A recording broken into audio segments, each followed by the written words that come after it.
Hello everyone and welcome back to the session of Homonium series। उम्मीद है आप सबने बाकी के सारे सेशंस ऑलरेडी रेफर कर लिए हैं हिंद खोज डिक्शनरी के पेज पे। इन केस कुछ भी मिस आउट हुआ है तो एज ऑलवेज डिस्क्रिप्शन में सारे सेशंस की लिंक दी हुई है, आप लोग फिर से रेफर कर सकते हो। आज हम नया सेशन शुरू करेंगे होमोनियम सीरीज का, ठीक है।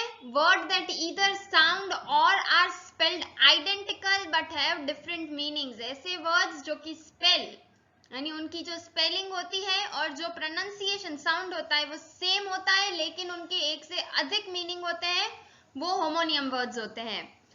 क्विक रिकैप करते हैं। पिछले सेशन में हमने जो वर्ड सीखे थे वो है arm, bark, clip, drop, engage and feet. Detailed में अगर इन सब के मीनिंग विथ एग्जांपल्स देखने हैं तो लिंक डिस्क्रिप्शन में लिंक है, आप रेफर कर सकते हो। आज के इस सेशन में जो वर्ड्स हम सीखेंगे वो यहाँ है, तो शुरू करते हैं। जो सबसे पहले हमने आज लिया है वो है लीव्स, LEAVES, लीव्स। जैसे ही हम ये वर्ड सुनते हैं तो हमें कौन सी मीनिंग क्लिक होती है, पहले यहाँ जो है वो हम देखेंगे। लीव्स यानी क्या होता है? One of the thin, flat, usually green parts of a plant or tree। क्या होता है? thin, flat, जो कि ग्रीन कलर का पार्ट है, जो कि पेड़ पे या किसी पौधे पे देखने को मिलता है, वो पत्ता जिसे कि हम हिंदी में कहते हैं, राइट, वो होता है लीव्स। अब यहाँ पे ये लीव्स जो है वो प्लूरल है। मोर देन वन लीफ को जब हम रेफर करते हैं तब हम लीव्स कहते हैं।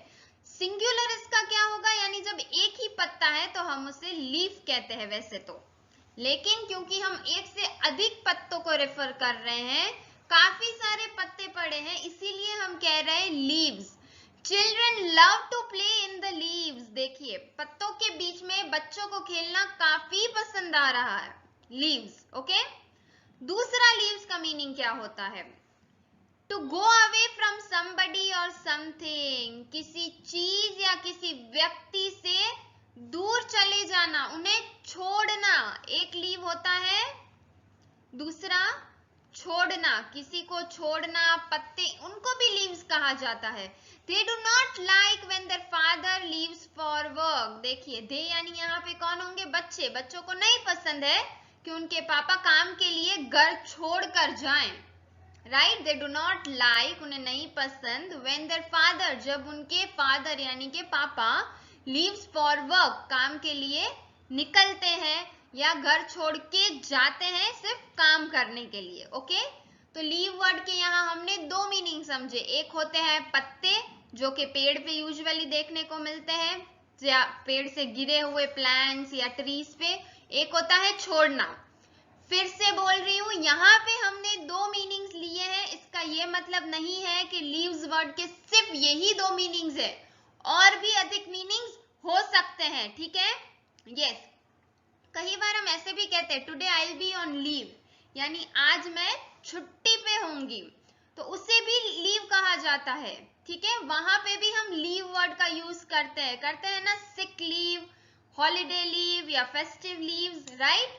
यस, तो यहाँ पे जो भी वर्ड्स हम समझा रहे हैं आपके रेफरेंस के लिए बता रहे हैं, आपको आपकी वोकैबुलरी बिल्डिंग में, एग्जाम्स में काफी यूजफुल रहेंगे, लेकिन वो इतने में ही लिमिटेड नहीं है, इससे ज्यादा भी हो सकते हैं, राइट। यस, आगे बढ़ेंगे। नेक्स्ट आता है लेफ्ट। अब LEFT, लेफ्ट, ये सुनते ही हमें क्या समझ में आता है? दाएं चलिए, बाएं चलिए, left side, right side, right. तो लेफ्ट वर्ड का एक मीनिंग होता है side, on the side where your heart is, या फिर हम ये भी कह सकते हैं जिस तरफ हमारा हार्ट होता है, राइट। जहां पे हार्ट यानी जहां पे दिल धड़कता है वो लेफ्ट साइड होती है। My left shoulder really hurts after that accident. यहाँ पे हमने क्या एग्जाम्पल लिया है? जो मेरा लेफ्ट साइड का, बाएं तरफ का जो शोल्डर है, एक होती है साइड, यानी कि जो बाएं तरफ का शोल्डर है, एक्सीडेंट के बाद वो काफी पेन कर रहा है, तो यहाँ पे हम लेफ्ट यानी छोड़ देना को रेफर नहीं कर रहे, यहाँ हमें समझना है लेफ्ट शोल्डर हम जब बोल रहे हैं तो वो हम साइड की बात कर रहे हैं, राइट। यस, दूसरा लेफ्ट का मीनिंग होता है टू लीव बिहाइंड, यानी कुछ चीजें पीछे छोड़ देना, पीछे छोड़, सॉरी यहाँ पे डॉट नहीं आएगा, पीछे छोड़ देना, राइट। जब हम किसी चीज को पीछे छोड़ देते हैं तभी भी हम कहते हैं लेफ्ट, शी लेफ्ट, यानी वो चले गए या उन्होंने छोड़ दिया, राइट। ऑलरेडी डन जब हम किसी चीज को बोलते हैं, जब कुछ चीज ऑलरेडी घट चुकी है तब हम कहते हैं left. She left her book in her locker last night. देखिए पिछली रात को क्या हुआ, वो जो बुक थी, किताब थी, वो लॉकर में ही छोड़ दी उन्होंने, भूल गए, छोड़ दी, left, already done, okay, yes. तो यहाँ लेफ्ट वर्ड के हमने दो मीनिंग समझे, एक तो छोड़ देना, पीछे छूट जाना, कोई चीज जो ऑलरेडी घट चुका है, छूट गया है, और दूसरा क्या होता है, साइड होती है, बाएं, जैसे बाएं को हम लेफ्ट कहते हैं, दाएं को हम राइट कहते हैं। वैसे ही हमने पहले के सेशन में राइट वर्ड के भी एक से अधिक मीनिंग समझे थे, और इस सेशन में हमने लेफ्ट के एक से अधिक मीनिंग समझे। Clear, yes. फिर आता है लेटर, LETTER। लेटर वर्ड का मीनिंग क्या होता है, A written or printed message that you send to somebody। क्या होता है, लिखा हुआ या छपा हुआ कोई मैसेज जो आप किसी को भेजते हो, वो होता है लेटर, यानी पत्र। एक तो हैंड रिटन होगा या आप कंप्यूटर पे टाइप करके भेज रहे हो तो वो लेटर होता है। I received a letter from my summer camp roommate. मुझे मेरे समर कैंप में जो मेरा रूममेट था उससे पत्र मिला, उन्होंने मुझे पत्र लिखा था, वो मुझे रिसीव हुआ। तो ये हुआ एक मीनिंग लेटर वर्ड का। दूसरा मीनिंग होता है लेटर का अल्फाबेट्स। अल्फाबेट्स को भी हम लेटर्स कहते हैं, ABCD, जो A to Z के पूरे अल्फाबेट्स है वो लेटर्स कहा जाता है, यानी कि अक्षर, जिसे कि हम कहेंगे अक्षर। तो पत्र और अक्षर, ये दो मीनिंग हुए लेटर वर्ड के। I can't wait to see what letter grade I get in English. What letter grade I get in English, यानी क्या मुझे A मिलता है, B मिलता है, कौन सा ग्रेड मिलता है मुझे इंग्लिश सब्जेक्ट में, ये जानने के लिए मैं आतुर हूं, मैं रुक नहीं पा रहा हूं। तो हम ये समझना है सेंटेंस पढ़ के कि वहां पे उस लेटर वर्ड का क्या मीनिंग होगा। जैसे कि मैंने ये सेंटेंस पढ़ा, आई रिसीव्ड अ लेटर, तो मुझे समझना है कि मुझे ABCD नहीं मिला, मुझे पत्र मिला है, अक्षर नहीं मिला। I can't wait to see what letter grade, तो वहां पे वो पत्र नहीं होगा, वो अक्षर होगा। तो जब हमें ये मीनिंग्स क्लियर होंगे तो हम सेंटेंस पढ़ के इजीली रिलेट कर पाएंगे, राइट, यस। फिर आता है net, NET, net. Net word का मीनिंग क्या होता है, a net amount of money is the total amount. एक तो होता है मनी, पैसे को लग के नेट अमाउंट, राइट। पहले यहाँ पे मीनिंग देखते फिर समझते हैं। A net amount of money is the total amount, कुल राशि, आफ्टर टैक्सेस और cost have been removed, right. Accounts में हम देखते हैं net loss, net profit, net gain, right, यानी शुद्ध लाभ, जिसमें से सब कुछ माइनस कर चुके हैं हम, टैक्स है, कोई डिस्काउंट है, कोई और खर्चे, सबको काट छाट के जो एक फाइनल अमाउंट आता है वो होता है नेट, यानी कि शुद्ध, जिसे कि हम कहेंगे शुद्ध लाभ, right. What was your net gain for the last year? आपका नेट गेन, यानी मैं क्या पूछ रही हूँ, सारे खर्चे काट छाट के, सेल्स करके आखिर में आपके पास क्या बचा, वो होता है नेट गेन, या फिर हम कहेंगे नेट प्रॉफिट एक्सेट्रा, राइट। उसे कहा जाता है नेट, यानी कुल अमाउंट, शुभ लाभ, सब कुछ काट छाट के, यस। दूसरा मीनिंग होता है नेट का a device made of fabric और रोप स्टिच्ड टुगेदर। एक ऐसी डिवाइस जो कि फैब्रिक यानी किसी कपड़े से बनी है, या रोप जो रस्सी को स्टिच एक साथ करके बनी हुई है, जिससे कि हम कुछ चीजें पकड़ते हैं, जैसे कि फिश है, बटरफ्लाईज है, उसे भी नेट कहते हैं, राइट। हिंदी में हम उसे कहेंगे जाल। जाल बुनते हैं, या फिर फिश को पकड़ने के लिए जो नेट यूज होती है, बीच में थोड़े थोड़े गैप रहते हैं, राइट, तो वो नेट होता है, उसे हम जाल कहेंगे। Crabbing is easier if you bring a net. क्या कहा जा रहा है, क्रैबिंग कब इजी होगा, जब आप नेट लाओगे अपने साथ, राइट। क्लियर है, नेट वर्ड के दो मीनिंग, एक होता है शुभ लाभ और एक होता है जाल। जैसे कि नेट में शुभ लाभ यानी नेट प्रॉफिट, नेट सेल, सब कुछ काट छाट के आखिर में जो फाइनल बचता है वो होता है नेट, और दूसरा होता है जाल। फिर आता है point.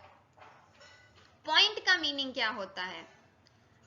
The thin sharp end of something, पतला बारीक सा जो नुकीली चीज होती है किसी चीज के अंत में, शार्प एंड ऑफ समथिंग किसी भी चीज का, वो होता है पॉइंट, यानी कि हम उसे बिंदु भी कह सकते हैं या फिर अंक, राइट। तो pencil has a sharp point. देखिए हम ट्राई करेंगे, अगर इसे हम पेंसिल समझे फॉर एग्जाम्पल, तो ये जो चीज है वो शार्प पॉइंट हुई, तो pencil has a sharp point. जब हम पेंसिल को शार्पन कर लेते हैं तो जो ऊपर एकदम नुकीली सी चीज बचती है वो होती है पॉइंट, ठीक है।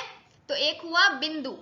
दूसरा मीनिंग क्या हुआ? The most important part of what is being said, the main piece of information.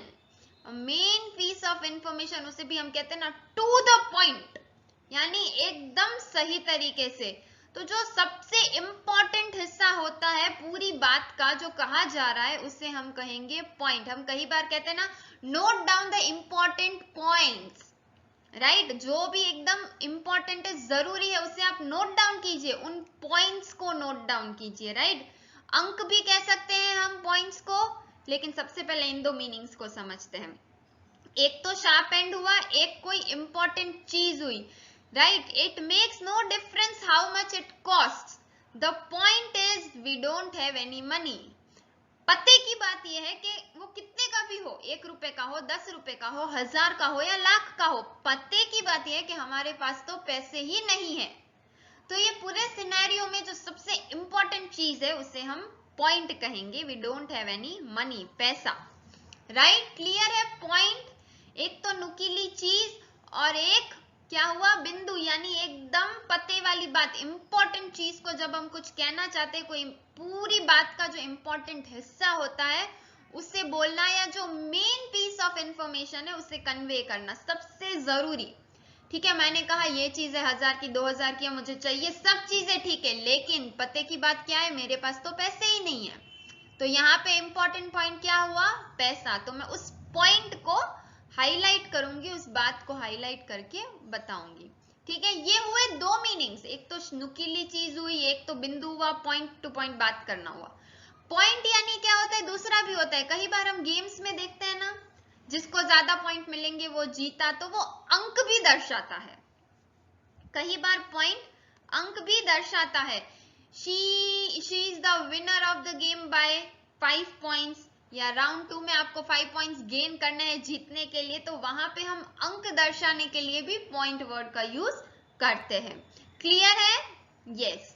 तो आप भी आपके एग्जाम्पल, सेंटेंसेस या कोई और मीनिंग आपको पता है तो हमें कमेंट सेक्शन में जरूर बताइएगा, राइट। यस, आगे बढ़ेंगे। फिर आता है sink, SINK।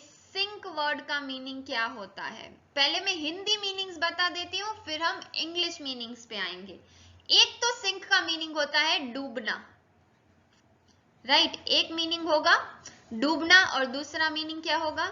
To get lower और to fall to a lower position और लेवल, परनाला, राइट। मीनिंग्स देखते हैं फिर ही देखेंगे।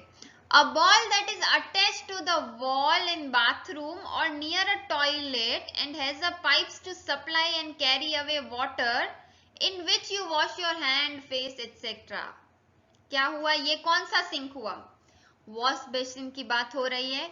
एक बॉल जैसा कुछ अटैच्ड होता है बाथरूम के वॉल के साथ, जहां पे आप हैंड वॉश करते हो, जहां से पानी आता है, तो वो जिस चीज के अंदर करते हो वो क्या होती है? सिंक होती है। जैसे कि किचन सिंक होता है, बाथरूम सिंक होता है, राइट। समझ आया सिंक वर्ड का एक मीनिंग? क्लियर है? यस। तो उसे सिंक कहा जाता है। The bathroom sink is clogged, यानी जो बाथरूम का सिंक है वो क्लॉग्ड है, ब्लॉक हो चुका है, पानी पास नहीं हो पा रहा है, हाथ धो रहे लेकिन भर जा रहा है। क्लियर? और दूसरा क्या है? टू गेट लोअर, और नीचे गिरना, कम होते जाना, और to fall to a lower position, एक लोअर पोजीशन पे आ जाना। Me along with Nick watched the sun sink below the horizon. Sun sink यानी सनसेट हो रहा है, सन नीचे डूबते जा रहा है, डूबना, राइट? क्लियर है? यस। और भी मीनिंग्स हो सकते हैं, a pool or pit for the deposit of waste or sewage, bathroom का सिंक भी कह सकते हैं, राइट? क्लियर है? सिंक वर्ड के मीनिंग्स, एक होता है डूबना और एक होती है जो सिंक होता है किचन का, बाथरूम का, कोई भी सिंक कह सकते हैं। यस। तो ये हमारा आज का सेशन था। उम्मीद है आपको सारे वर्ड्स अच्छे से समझ में आ गए होंगे। कोई भी डाउट्स है, क्वेरीज है तो हमें कमेंट सेक्शन में जरूर बताइएगा। और भी अगर आपको डाउट्स रह रहा है तो एक बार वीडियो फिर से देखने की कोशिश कीजिएगा, क्लियर हो जाएगा। इस वीडियो को सब्सक्राइब कीजिए, लाइक कीजिए, कमेंट कीजिए, शेयर कीजिए। हिंद खोज के पेज को सब्सक्राइब कीजिए एक्चुअली, और बेल आइकन प्रेस कर लीजिएगा ताकि जैसे ही हमारा नेक्स्ट वीडियो आए तो आपको नोटिफिकेशन इमीडिएटली मिल जाए। फिर मिलेंगे नए वीडियो में नए सेशन के साथ। धन्यवाद।